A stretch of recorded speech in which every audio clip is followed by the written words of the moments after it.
Hello everyone, कैसे हैं आप सभी। उम्मीद करता हूं सभी अच्छे होंगे।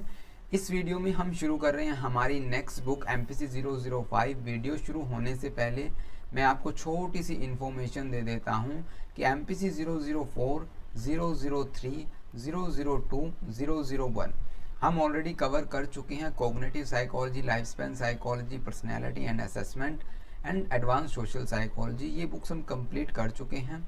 और इनकी वीडियोस अगर आप देखना चाहते हैं तो आपको इनकी प्लेलिस्ट का लिंक डिस्क्रिप्शन बॉक्स में मिल जाएगा। आप वहाँ पर जाके इन वीडियोस को एक्सेस कर सकते हैं। तो from this video we are going to start our new book MPC 005 research methodology in psychology. ठीक है, रिसर्च मेथड्स को स्टडी करेंगे, क्या होती है रिसर्च, कौन कौन से स्टेप्स रिसर्च में फॉलो करने होते हैं, इन सभी इन टॉपिक्स को हम करने वाले हैं। ठीक है, तो ये हमारा लेसन फर्स्ट रहेगा रिसर्च को लेकर। अब मैं एक बात बता देना चाहता हूँ आपको कि कुछ स्टूडेंट्स है जो रिसर्च को लेकर कॉन्शियस हो जाते हैं और डरने लग जाते हैं कि पता नहीं क्या अब मुझे समझ में आएगा नहीं आएगा। तो समझ में सभी को आएगा, बस आपको क्या करना है, थोड़ी सी अटेंशन आपको ज़्यादा पे करनी होगी।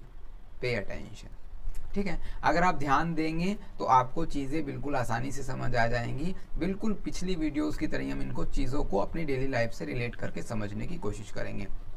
So this is Ankush Triptan. Welcome on our YouTube channel Conceptual Study Point. Let's get started. So first of all आपके पास आता है क्वेश्चन, रिसर्च होती क्या है। और रिसर्च को समझने से पहले हम सिंपल सा एक फंडा समझेंगे, सर्च क्या होता है। सही समझ रहे हैं। मान लीजिए आपसे आपके पेरेंट्स ने, आपके टीचर्स ने, किसी ने एक क्वेश्चन पूछा। क्या पूछा आपसे? क्वेश्चन पुट किया आपसे कि who was the first prime minister of the India, first prime minister. तो आप क्या करेंगे, अगर आपके टीचर ने पूछा है तो आप अपने फ्रेंड से पूछेंगे तुझे पता है क्या। वो कहेगा नहीं मुझे नहीं पता, चलो कल पता करके आना है हमें, है ना। तो हम क्या करेंगे, घर जाएंगे, मम्मी से पूछेंगे, पापा से पूछेंगे, रिलेटिव से पूछेंगे, या बुक्स स्टडी करेंगे। या आजकल तो मोबाइल फ़ोन चले हुए हैं, आप अपना मोबाइल फ़ोन को उठाएंगे, सर्च इंजन ओपन करेंगे और वहाँ पर टाइप कर देंगे who was the prime minister of India. समझ रहे हैं। तो आपको क्या हो जाएगा, वहाँ पर उस क्वेश्चन का आंसर मिल जाता है। ठीक है, अब हम बात करते हैं, एक एग्जाम्पल मैं आपको देना चाहूँगा। एक छोटी सी स्टोरी आप सुन लीजिए।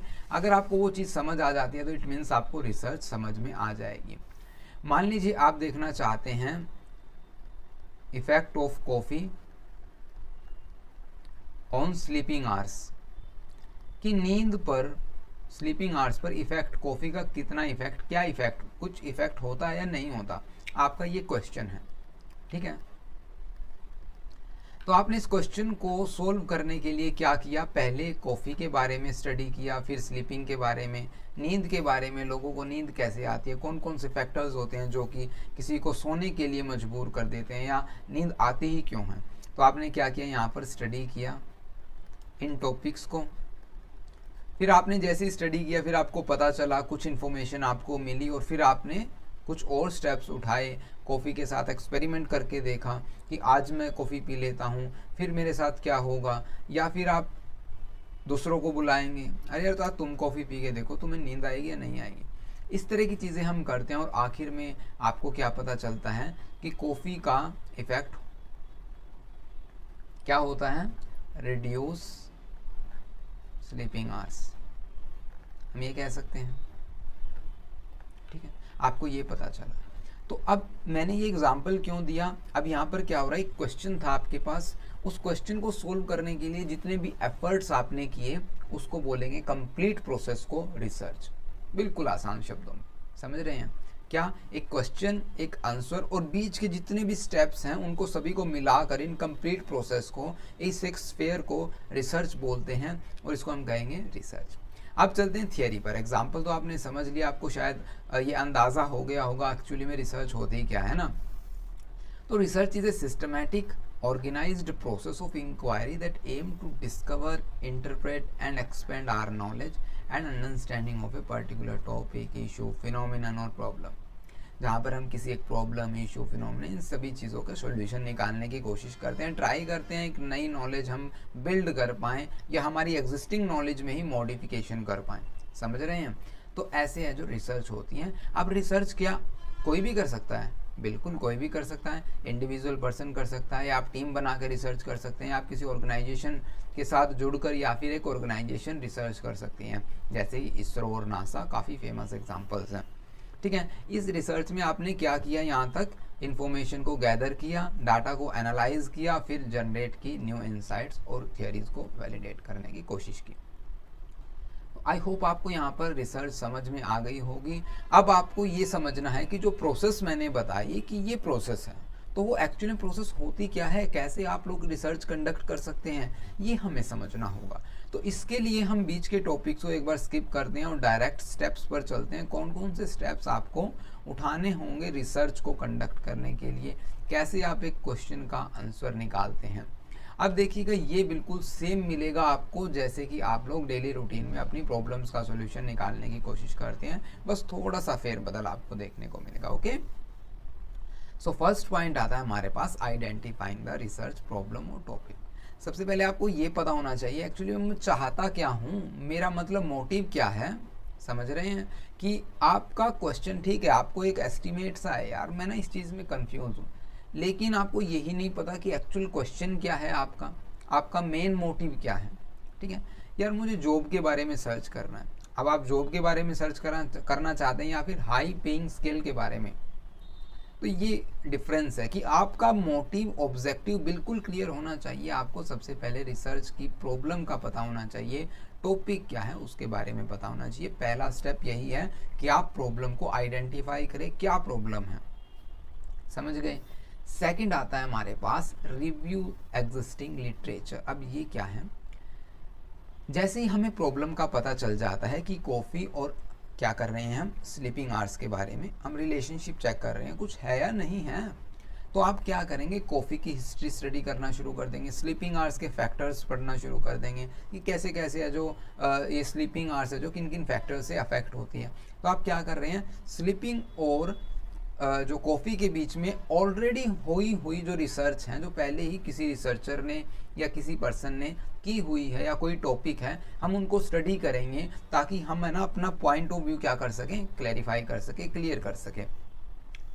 तो इससे हम क्या कर पाएंगे, रिव्यू करेंगे एग्जिस्टिंग लिटरेचर्स का, उससे हमारी अंडरस्टैंडिंग उस पैराग्राफ, उस टॉपिक, वो जो कंसेप्ट जिस पर हम स्टडी करना चाहते हैं उसके बारे में हमारी जो थिंकिंग हो सकती है, पॉइंट ऑफ व्यू, विज़न है जो वो क्लियर होना शुरू हो जाता है कि हम ये समझना शुरू कर देते हैं कि एक्चुअली में शायद मैं सही कर रहा हूँ या शायद मैं ना, ये शायद सही नहीं है।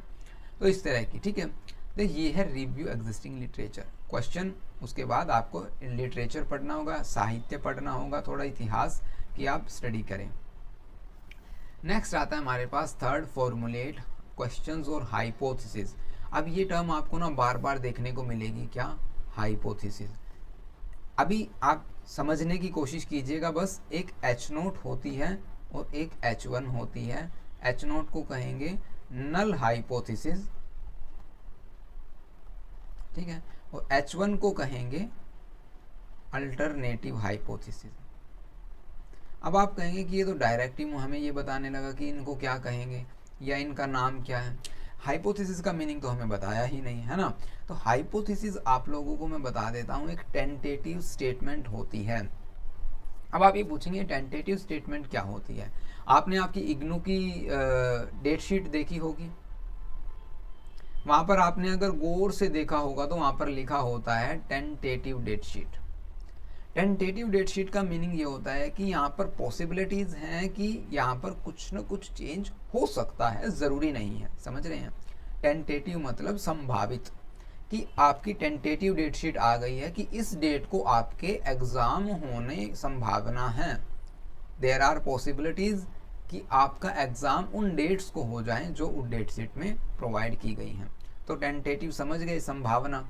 तो आप यहाँ पर क्या कर रहे हैं, उस क्वेश्चन के रिगार्डिंग हाइपोथेसिस क्रिएट कर रहे हैं कि दो स्टेटमेंट बना रहे हैं कि देयर में भी पॉसिबिलिटीज़ की एक सिग्निफिकेंस रिलेशनशिप आपको पा जाए वहाँ पर, कहाँ पर, कॉफ़ी और स्लीपिंग आवर्स के बीच में, या फिर हो सकता है कि कुछ रिलेशनशिप हो ही ना।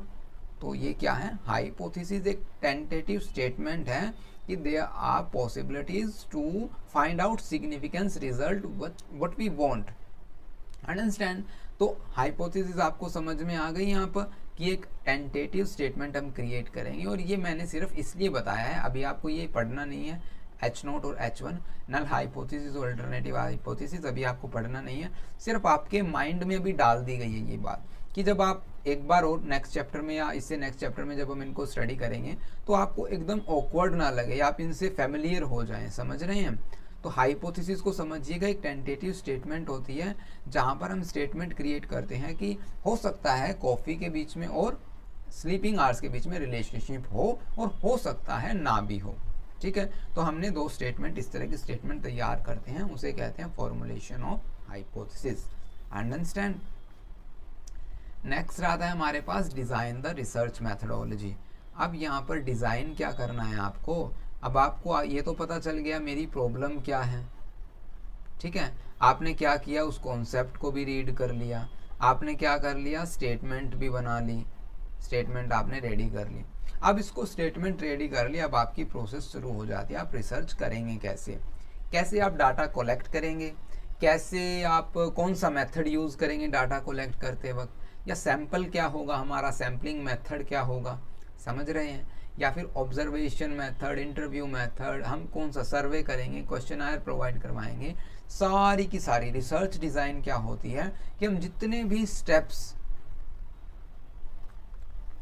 क्या करने वाले हैं, यूज़ में लेके आने वाले हैं, उनका राइट डाउन करेंगे, उनको राइट करेंगे, नोट कर लेंगे अपनी डायरी में, जिसको हम कहेंगे रिसर्च मैथडोलॉजी। एक ब्लूप्रिंट कह सकते हैं, एक जो हम कह सकते हैं नक्शे कदम, जिन कदमों पर हमें चलना होगा हम उनका जो पहले से तैयार करेंगे कि हम इस रास्ते से चलेंगे तो हमारी रिसर्च कंप्लीट हो जाएगी। तो रिसर्च डिज़ाइन में यह है कि हम जो ये चेक करते हैं कौन सा डाटा, रिसर्च डिज़ाइन क्या होगा, डाटा कलेक्शन मेथड क्या होगा, एनालिसिस टेक्निक क्या होगी, आप ये पढ़ लीजिएगा, बिल्कुल सेम आपको मिलेगा। एग्जाम्पल काफ़ी इजी है, जो मैं अभी दे रहा हूँ वो भी आप समझिएगा, जो एग्जाम्पल्स मैंने यहाँ पे राइट डाउन किए वो तो काफ़ी ईजी है।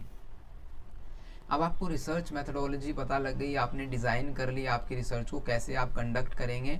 नेक्स्ट आता है हमारे पास सिलेक्ट द सैंपल। सैंपल क्या होता है, अब ये भी एक नई टर्म है रिसर्च मेथडोलॉजी में। इसको हम समझते हैं ब्लड सैंपल से। आप लोगों ने देखा होगा अब क्या किया जाता है, एक बॉडी में से जो ब्लड सैंपल लेते हैं डॉक्टर, किसके लिए लेते हैं कि ताकि बॉडी का चेकअप किया जाए, और उस ब्लड को वो ब्लड सैंपल बोलते हैं। ऐसा क्यों बोलते हैं, क्योंकि वो जो ब्लड सैंपल है ना, इसकी होल बॉडी के ब्लड को क्या करेगा, रिप्रेजेंट करेगा कि हाँ इस व्यक्ति का ये ब्लड है और इसमें है जो अगर कुछ एबनॉर्मेलिटीज़ देखने को मिली तो ये ब्लड सैंपल बता देगा। या आपने देखा वो शीशी पे ना नाम रख देते हैं कि शायद A पॉजिटिव या B पॉजिटिव, जिसका भी उसका नाम लिख देंगे, नीरज या फिर हम कह दें सैम, जो भी आपको सुटेबल लगे, और वो आपका जो लैब में भेज देते हैं, और उसी लैब में जो रिजल्ट्स आने के बाद वो आपको बताते हैं कि आपकी रिपोर्ट ये है। ऐसा नहीं होता कि आप सारे के सारे ब्लड को ही जो डॉक्टर है जो ले फिर उसको चेक करे और फिर आपकी बॉडी में डाल दे, ऐसा नहीं होता ना। तो ऐसे ही हम रिसर्च में करते हैं कि रिसर्च में हमें एक सैंपल चूज़ करना होता है जिन पर हम क्या करेंगे, एक्सपेरिमेंट कर सकें। ठीक है, जिनको हमारे जो मेथड्स हम जिन पर अप्लाई कर सकें, चेकआउट करने के लिए क्या ये सही है या नहीं है। जैसे कि ब्लड का सैंपल चेक किया जाता है कि ये सही रहेगा या नहीं रहेगा, कि इस पर्सन में कोई कोरोना तो नहीं हुआ, या फिर ऐसे वैसे तो ब्लड सैंपल लिया ही नहीं जाता कोरोना में, है ना, तो डेंगू आप लगा लीजिए, या फिर मलेरिया, इस तरह की जो बीमारियां हैं, जो प्लेटलेट्स आपकी डाउन तो नहीं होंगी, इन सभी का जो ब्लड सैंपल से पता लगता है। सिमिलरली रिसर्च में क्या होता है, हम एक पॉपुलेशन में से, पर्टिकुलर एक एरिया में से कुछ पार्ट ऑफ लोगों को निकाल लेते हैं, उस लोगों को सैंपल कहेंगे। ये सैंपल क्या करेंगे, कंप्लीट पॉपुलेशन को रिप्रेजेंट करते हैं। Select the sample. अंडरस्टैंडिंग आपको समझ आ गया। मैं कोशिश कर रहा हूँ जितना इनको चीज़ों को छोटा करके समझ आ पाऊँ उतना मैं समझाने की कोशिश कर रहा हूँ। अब सैंपल कर रहे हैं तो अब ठीक है, अब सैम्पलिंग टेक्निक भी वहाँ पर यूज़ होगी, ये हम सैम्पलिंग के चैप्टर में कंप्लीट समझेंगे। अभी आप सिर्फ समझने की कोशिश कीजिए। इस क्लास में ऐसा नहीं है कि आप पहली बार में ही, अगर आपको नहीं पता है कुछ भी रिसर्च के बारे में, तो आप ऐसा नहीं है कि पहली बार में ही आप मास्टर बन जाएंगे। ठीक है, तो आप देखिएगा, फिर पढ़िएगा, फिर आपको जो चीज़ें आसानी से समझ आना शुरू हो जाएंगे। अब सैंपल हमने कर लिया, अब आती है बात डाटा कलेक्ट कैसे किया जाए। जैसे कि हमने रिसर्च डिज़ाइन में किया था, अब रिसर्च डिज़ाइन में ये सभी स्टेप्स आ जाते हैं, सैम्पलिंग, कलेक्ट डाटा, लेकिन फिर भी मैं आपको जो बता रहा हूँ, इसलिए आपको ना स्टेप्स में वेरिएशंस देखने को मिलेगी, कहीं पर 6, कहीं पर 7, कहीं पर 5। ठीक है। तो हो सकता है मैं इनको आपको ना ब्रीफली डिस्कस करने की कोशिश करूँ ताकि आप अच्छी तरह समझ जाएं। कलेक्ट डाटा में क्या करेंगे हम, डाटा कलेक्टिंग मेथड जो हमारा है वो कौन सा है, इंटरव्यूज़ कंडक्ट कर रहे हैं हम, सर्वेज कर रहे हैं। अब सर्वे पता है आपको क्या होता है, जो पॉपुलेशन काउंट करते हैं वो घर घर आते हैं ना पूछने के लिए कितने मेंबर हैं, है ना, ऐसा कुछ होता है ना। लेकिन अब ऐसा नहीं होगा, अब ऑनलाइन सर्वेज होंगे जिनकी फैमिली आईडीज़ बनी हुई हैं, समझ रहे हैं इस तरह। तो वो क्या होता है, वहाँ पर लिंक होता है, इतने फैमिली मेम्बर यहाँ पर हैं, इतने वहाँ पर हैं, ऐसे। तो ऑब्जर्वेशन या यूट्यूब का एग्जांपल ले लीजिए, सर्वे होता है, वहाँ पर लिखा होता है कि आपको कौन सा जो मूवी ज़्यादा बेहतर अच्छी लगी या कौन सा एप्लीकेशन आप कितनी देर चलाते, तो वो सर्वे आपको फिल करना होता है।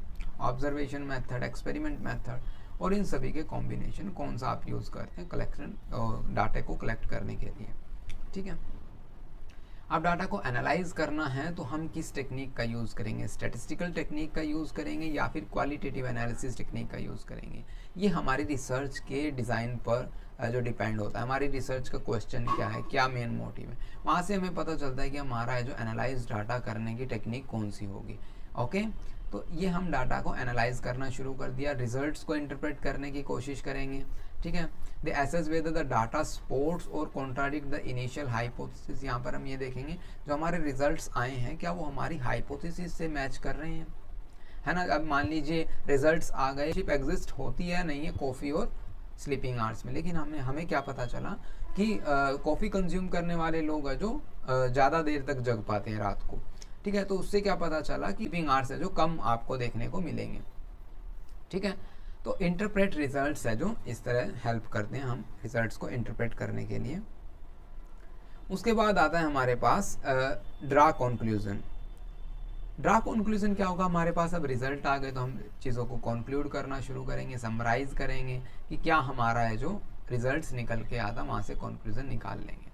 कम्युनिकेट फाइंडिंग्स, अब उसको राइट करना होगा, हमें अपनी जो रिलेवेंट ऑडियंस हैं उनके सामने अपनी जो रिपोर्ट्स हैं, रिसर्च पेपर है वो उनके सामने रखना होगा। रिफ्लेक्ट एंड रिफाइन, अगर कोई कमी है, कोई वीकनेस, स्ट्रेंथ, यहाँ पर हम क्या करेंगे उनको दूर करने की कोशिश करेंगे और फिर अगर एप्लीकेबल है तो उसे अप्लाई करेंगे। That's it. ये 2 स्टेप्स है जो आप पढ़ लीजिएगा कि हम अपने पीयर्स को रिव्यू के लिए भेज रहे हैं या फीडबैक के लिए, और फिर दोबारा रिसर्च उस पर शुरू हो जाती है। ये काफ़ी इजी है, ये आपको मोस्टली स्टेप्स में देखने को नहीं मिलेंगे लेकिन फिर भी मैंने ऐड कर दिए, ठीक है। तो ये थे कुछ इंपॉर्टेंट स्टेप्स जो मैंने आपको समझाए, बाकी के स्टेप्स काफ़ी ईजी हैं, यू कैन रीड। सो अब आता है हमारे पास स्टेप्स हमने किए। अब आप इन स्टेप्स को फॉलो करने के बाद क्या करेंगे, अपनी रिसर्च को तो कंडक्ट आप बेहतर तरीके से कर लेंगे, लेकिन सामने वाले को कैसे पता चलेगा भाई आपकी रिसर्च ऑथेंटिक है, आपकी रिसर्च अच्छी रिसर्च है, एक गुड रिसर्च कैसे कंसीडर करेंगे, तो उसके लिए हम करेंगे characteristics, quality of a good research. अब आपको इन चीज़ों को करने के बाद जो ये की कंपोनेंट्स है ना, ये आपको बिल्कुल आसानी से समझ में आ जाएंगे, इसलिए मैंने ये गलती से पहले रख दिए, लेकिन अभी समझाने में आपको सबसे पहले स्टेप्स, फिर उसके बाद क्वालिटी ऑफ गुड रिसर्च। आपने वो स्टेप्स सभी फॉलो किए और है जो अच्छी रिसर्च करने की कोशिश की। तो गुड रिसर्च की क्वालिटी क्या है कि वो सिस्टमेटिक होती है, जैसे स्टेप्स बताए हैं उन्हें सिस्टम से आप फॉलो करेंगे। ऐसा नहीं है कि एक को स्किप किया दूसरे पर आप चले गए, उसको आप फॉलो करना शुरू कर देते और फिर आप कंटिन्यू कर रहे हैं, ऐसा बिल्कुल भी नहीं होगा। Good research is systematic. Systematic means आप जो रूल्स रेगुलेशंस जो आपको दिए गए हैं, प्रोवाइड किए गए हैं, उनको आप फॉलो कर रहे हैं, सिस्टम से चल रहे हैं, ठीक है। गुड रिसर्च इज एम्पिरिकल, जैसा कि मैंने बताया वहाँ पर आपने देखा होगा कि हम मेथड्स यूज़ कर रहे हैं, कैसे हम डाटा कलेक्ट कर रहे हैं, इंटरव्यू, सर्वे, क्वेश्चनायर, ऑब्जर्वेशंस, इन सभी मेथड से हम डाटा ऑब्जर्व करें। अब डाटा ऑब्जर्व करते वक्त ना ऐसा नहीं है कि किसी ने बोल दिया कि कॉफ़ी पीने से ना नींद नहीं आती भाई, और आपने क्या किया उसको मान लिया, ऐसा नहीं होना चाहिए। आपको पार्टिसिपेंट्स देखने होंगे, ऑब्जर्व करना होगा, इंटरव्यू लेने होंगे, रियल लाइफ एक्सपीरियंस गेन करना होगा, उसके बाद आप है जो उस डाटा पर जो बिलीव करेंगे, भरोसा करेंगे। तो गुड रिसर्च एम्पेरिकल है, जहाँ पर एविडेंस आप गैदर कर रहे हैं, इन्फॉर्मेशन गैदर कर रहे हैं, तो वो क्रेडिबल सोर्स से हो, हार्ड कोर एविडेंस हो, रियल लाइफ एक्सपीरियंस के बेस्ड हो, ठीक है, हम उसको अनुभव कर सके। एम्पेरिकल का मीनिंग अनुभविक होता है, ठीक है। नेक्स्ट आता है हमारे पास गुड रिसर्च इज लॉजिकल। अब आप हवा में तो बात कर नहीं सकते, वहाँ पर आपको लॉजिक देना होगा, ठीक है, लॉजिक देना होगा ना। और यहाँ पर आपको 2 टर्म्स और नहीं सुनने को मिलेगी, इंडक्शन। मान लीजिए अगर मैं अभी आपको ना बताता तो आप जब थियरी पढ़ते तो शायद आपके मन में क्वेश्चन आता अब ये इंडक्शन और डिडक्शन क्या है। इंडक्शन और डिडक्शन तो टेक्निक है जिनको हम जो आगे आने वाली वीडियोस में डिस्कस तो करेंगे ही, लेकिन अभी भी मैं आपको एक छोटा सा ओवरव्यू देता हूँ ताकि आप फेमिलियर हो जाए। जनरल टू स्पेसिफिक इंडक्शन में आता है जब आपके पास प्रायर नॉलेज नहीं होती, कोई स्टेटमेंट कुछ भी नहीं होता, आप शुरुआत से शुरू कर रहे हैं और जो एक नई थियरी क्रिएट करने की कोशिश कर रहे हैं, लोगों पर नया जो नई हाइपोथेसिस वो आप क्रिएट करेंगे फिर अप्लाई करेंगे। जनरल टू स्पेसिफिक हम सीधी सी बात कह सकते हैं, हम इवेंट को ऑब्जर्व करेंगे तब हमें इंफॉर्मेशन कुछ मिलेगी, है ना। तो जनरल टू स्पेसिफिक। डिडक्शन में क्या होता है, हमारे पास क्या होता है, ऑलरेडी थियरीज होती हैं या ऑलरेडी डाटा या इन्फॉर्मेशन होती है, हमारे पास हाइपोथेसिस होती है, उसको हम डिड्यूस करने की, वेरीफाई करने की कोशिश करेंगे। जो इवेंट्स हमने इंडक्शन में ऑब्जर्व की, तो आप ये समझ लीजिए ऑब्जर्व करने के बाद हमारे पास थियरीज आ जाते हैं और फिर हम उसको डिड्यूस कर सकते हैं, मीन्स स्पेसिफिक टू जनरल हम कर सकते हैं। आई होप आपको समझ में तो नहीं आया होगा, क्योंकि ये टॉपिक थोड़ा सा अटेंशन हो देने का और इतना आसान नहीं है कि मैं आपको 2 लाइनों में इनको कवर करवा दूं, समझ रहे हैं। तो इसको समझने के लिए आपको नेक्स्ट वीडियोस देखनी होंगी, दैट्स वाई आप यहाँ पर अभी के लिए इतना ही काफ़ी होगा, अदरवाइज आप कंफ्यूज हो जाएंगे, ओवरलोड हो जाएगा आपका दिमाग। नेक्स्ट आता है good research develop theories and principle. ये तो स्वाभाविक है, अब आप नई थियरी क्रिएट कर सकते हैं, प्रिंसिपल्स क्रिएट कर सकते हैं, रिसर्च के थ्रू आपको नई नॉलेज मिल रही है, एग्जिस्टिंग थियरी में आप मॉडिफिकेशन कर सकते हैं, नए वर्जन्स लेके आ सकते हैं रिसर्च करने के बाद। तो गुड रिसर्च जो थियरीज और प्रिंसिपल्स जो डेवलप करने में हमारी हेल्प करती हैं, जो कि हम कंप्लीट पॉपुलेशन पर अप्लाई कर सकें। Research is replicable. Replicable means अगर आपने जो रिसर्च की, आपको छोड़कर कोई और उसी रिसर्च को कंडक्ट कर रहा है सेम पैटर्न से, तो रिजल्ट सेम आने चाहिए। रिसर्च इज रेप्लिकेबल, ठीक है। Research should be replicable so that any person other than the researcher himself में एसेस देयर वैलिडिटी, उनकी वैलिडिटी को एसेस किया जा सके। ओके, सो नेक्स्ट आता है हमारे पास वैलिडिटी एंड रिलायबिलिटी। ये टर्म भी आपको बार बार सुनने को मिलेगी। अब ये वैलिडिटी क्या होती है और रिलायबिलिटी क्या होती है। मान लीजिए आप अपने टेस्ट को, अपने जो रिसर्च को कंडक्ट कर रहे हैं, बार बार उसके रिजल्ट्स को चेक कर रहे हैं और आपको रिजल्ट्स क्या मिल रहे हैं, हर बार कंडक्ट करने पर सेम मिल रहे हैं, तो हम कहेंगे रिलायबल है आपकी research, in reliable in nature. अब ये रिजल्ट्स का क्या मैटर है भाई। मान लीजिए आपने कोई है ना वेइंग मशीन क्या की, वेइंग मशीन आपने बना दी कि ये जो क्या है वेइंग मशीन, ओके। और इस वेइंग मशीन पर जब कोई एक पर्सन मान लीजिए आरव है जो क्या कर रहा है, इस पे वेट अपना मेजर कर रहा है। फर्स्ट टाइम इसको वेट देखने को मिला 150, ज़्यादा हो गया वैसे तो, लेकिन फिर भी हम इसको मोटा ही रखेंगे। सेकेंड टाइम आपको 150.100 ग्राम, 150 पॉइंट आप यूँ समझ लीजिए 50 ग्राम के किलोग्राम में 50 किलोग्राम, ओके। अब जब ये रिजल्ट्स आ रहे हैं, आपको क्या लग रहा है कि कुछ फ़र्क है, ज़्यादा फ़र्क है? नहीं ना, अप्रोक्सीमेटली सारा डाटा सेम है, 150, 150.100 ग्राम, 150.50 ग्राम। तो यहाँ पर ये क्या है, रिजल्ट्स आपको बार बार सेम मिल रहे हैं, तो इसका मतलब आपकी जो वेइंग मशीन है वो रिलायबल इन नेचर है। अंडरस्टैंड।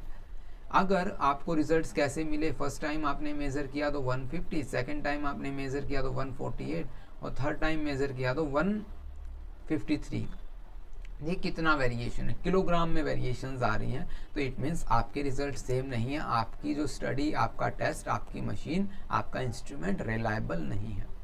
नेक्स्ट आती है वैलिडिटी क्या होती है।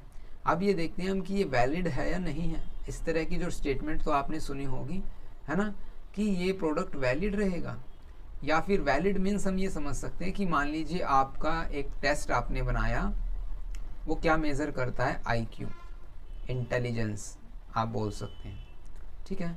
और आपने बनाया तो टेस्ट इंटेलिजेंस मेज़र करने के लिए, लेकिन वो मेज़र क्या कर रहा है, इमोशन। तो क्या ये वैलिड होगा? I don't think so. ऐसा नहीं लगता मुझे कि ये IQ टेस्ट मेज़र करने वाला, जो मैंने IQ के लिए क्वेश्चनायर तैयार किया, वो इमोशन चेक कर रहा है, तो आपका टेस्ट, आपकी जो क्वेश्चनायर, आपका जो इंस्ट्रूमेंट है वो वैलिड नहीं होगा, ठीक है। वैलिडिटी किसे कहेंगे, the extent to which it measure what it claims to measure. जो एक टेस्ट कहता है कि मैं ये मेज़र करूँगा और वो वही मेज़र कर रहा है, तो इट मीन्स आपका टेस्ट वैलिड है। अगर आपको कंसिस्टेंसी और रिपीटेबिलिटी देखने को मिल रही है रिजल्ट्स में, तो आप उस टेस्ट को रिलायबल बोल सकते हैं। अंडरस्टैंड मुझे लगता है यहाँ पर ये सफिशिएंट होगा। नेक्स्ट हम इनको ब्रीफली डिस्कस करेंगे नेक्स्ट वीडियोस में। कंप्लीट चैप्टर्स आपको इन टर्म्स पर देखने को मिलेंगे। नेक्स्ट आता है हमारे पास एथिकल कंसिडरेशन। अब एथिक्स की बात करें तो मैंने आपको कुछ एथिक्स बताए थे। सबसे पहले मैं दोबारा बताना चाहूँगा एथिक्स होते क्या हैं, है ना। कुछ रूल्स नॉर्म्स जो सेट कर दिए जाते हैं एक अथॉरिटी के द्वारा, अथॉरिटी फिगर के द्वारा, कि इन रूल्स को आप फॉलो करेंगे जो कि रिसर्च की इंटीग्रिटी और जो पार्टिसिपेंट जो हमारी रिसर्च में पार्टिसिपेट करेंगे उनके राइट्स को सेव करेगा, उनके राइट्स को देखभाल रखेगा कि हाँ इनके राइट्स में जो वायलेशन तो नहीं हो रही, कि आप रूल्स को ब्रेक तो नहीं कर रहे, या फिर आप किसी प्रकार का किसी के साथ धोखा तो नहीं कर रहे। तो ये सभी क्या है, एथिक्स हैं हमारे। इन एथिक्स को फॉलो करना होगा जब भी हमारी रिसर्च अच्छी मानी जाएगी, ठीक है। एथिक्स कैसे, जैसे कि इन्फॉर्म्ड कंसेंट, कि हमें सामने वाले से परमिशन लेनी होगी कि आप मेरी रिसर्च में हिस्सा लेना चाहते हैं। अगर वो कहता है कि हाँ तो आप उसको पार्टिसिपेट वो बन सकता है, अदरवाइज नहीं। सैंपल सिलेक्शन की बात करें, सैंपल सिलेक्शन की बात करें तो हम कैसे सैंपल्स को चूज़ करते हैं, सैम्पलिंग मेथड से चूज़ करते हैं। तो यहाँ पर हमें बायसनेस शो नहीं करनी है।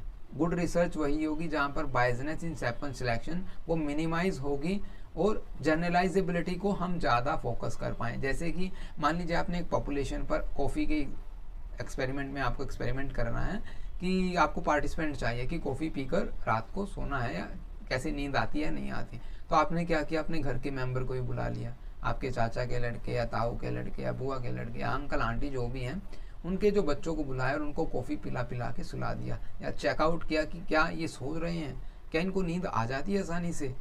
ऐसा नहीं करना चाहिए। सैम्पलिंग में इस तरह हमें जो सैंपल चूज़ करना होगा एक पॉपुलेशन में जो कि सभी पर जिसको हम अप्लाई कर सके, जो एक रिप्रेजेंटेटिव बने, ग्रेट, एक जो बड़ी पॉपुलेशन का, ठीक है, एक बिग पॉपुलेशन हम कह सकते हैं। तो ये थे अच्छी रिसर्च के कुछ कैरेक्टरिस्टिक्स सैंपल सिलेक्शन में। Biasness, ethics, validity, reliability, replicable, principles, logic, ये सभी थे इसके गुड रिसर्च के कैरेक्टरिस्टिक्स। आई थिंक आपको यहाँ पर एक ओवरव्यू मिल गया होगा, समझ आ गया होगा। अब मैं इनको बताता हूँ इन शॉर्ट, जल्दी जल्दी।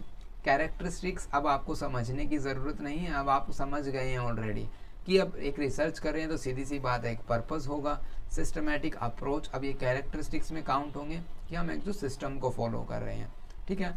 Empirical evidence, real life experiences, objectivity, कि हमें बायसनेस को कम रखना चाहिए, तो हमारी ऑब्जेक्टिविटी शो करनी चाहिए, ना कि सब्जेक्टिविटी, कि हम किसी एक पर्टिकुलर पर्सन के साथ ही हमारे एक्सपेरिमेंट को कंडक्ट कर रहे हैं। एनालिसिस, कौन सी टेक्निक हम यूज़ कर रहे हैं, स्टैटिस्टिकल या फिर क्वालिटेटिव। कंट्रीब्यूशन टू नॉलेज, अब सीधी सी बात कि रिसर्च कर रहे हैं तो सीधी सी बात है वो नॉलेज में तो हमें हेल्प करेगी, या तो हमारी एग्जिस्टिंग नॉलेज में मॉडिफिकेशन हो जाएगी या नई नॉलेज हमें मिल जाएगी। Ethical considerations, documentation and communication. तो ये थे कुछ characteristics, quality of good research, steps in research, और ये लेसन यहाँ पर कवर होता है हमारा MPC 005 का लेसन 1 रिसर्च।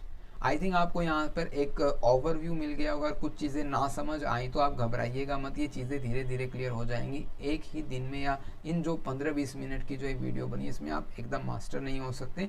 आपको बस एक बार अंडरस्टैंडिंग आ जाएगी। कुछ टर्म्स के बारे में हम फर्दर वीडियोस में डिस्कस करेंगे। इस वीडियो में इतना ही।